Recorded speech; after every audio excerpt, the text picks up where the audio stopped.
শেখ হাসিনার হাতে রক্তের দাগ সবসময়ই ছিল, যেমনটা ছিল তার বাবার হাতে। যে শেখ মুজিব যখন ক্ষমতায় ছিলেন, সে একইভাবে বাকশাল কায়েম করে মানবাধিকার এবং গণতন্ত্রকে হরণ করে এবং হত্যা করেছিল। এবং সেই মামলাগুলোকে নিয়ে যারা মামলা বাণিজ্য করছেন, আপনাদের প্রতি আহ্বান থাকবে, আপনারা দলে কঠোর হবেন। কোনো দলের কর্মী যাতে এই ধরনের অপকর্মের সাথে জড়িত হতে না পারে।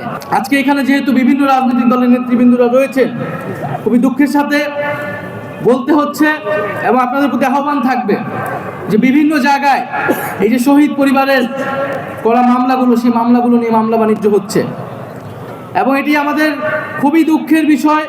আমাদের এই শহীদ পরিবারগুলো কিন্তু আমাদের আবেগের জায়গা এবং সেই মামলাগুলোকে নিয়ে যারা মামলা বাণিজ্য করছেন, আপনাদের প্রতি আহ্বান থাকবে, আপনারা দলে কঠোর হবেন। কোনো দলের কর্মী যাতে এই ধরনের অপকর্মের সাথে জড়িত হতে না পারে।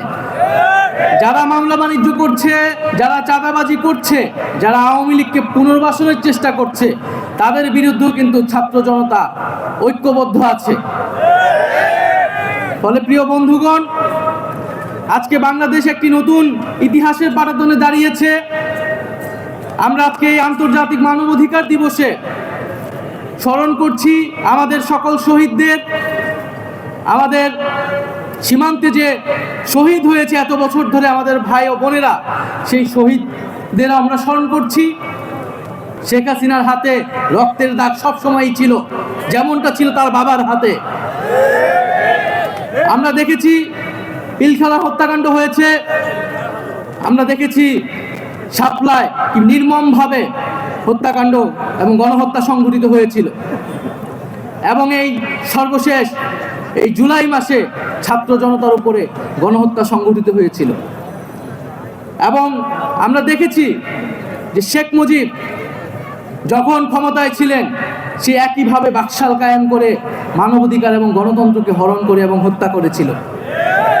ফলে একটি দল ইতিহাসে যখন দুইবার সুযোগ পেল এবং সুযোগ পাওয়ার সাথে সাথেই তারা বারবার মানবাধিকার হরণ করেছে, গণহত্যা হরণ করেছে, তার রাজনীতি করার বিষয়ে আর কোনো ধরনের দ্বিধা আমাদের কেন থাকবে? আওয়ামী লীগের বিদায় হয়ে গিয়েছে, আওয়ামী লীগকে পুনর্বাসন কারা কারা করবেন বা করতে চান, এখন সেইটা হচ্ছে আলোচনার বিষয়। যারা করতে চান, জনগণ তাদেরকেও গণশত্রু হিসেবেই চিহ্নিত করবে এই বাংলাদেশে। ফলে সকলের কাছে আহ্বান থাকবে যে আওয়ামী লীগের বিদায় হয়ে গিয়েছে, এখন প্রশ্ন বিচারের মধ্য দিয়ে আমরা সমাজে ন্যায় বিচার কায়েম করব।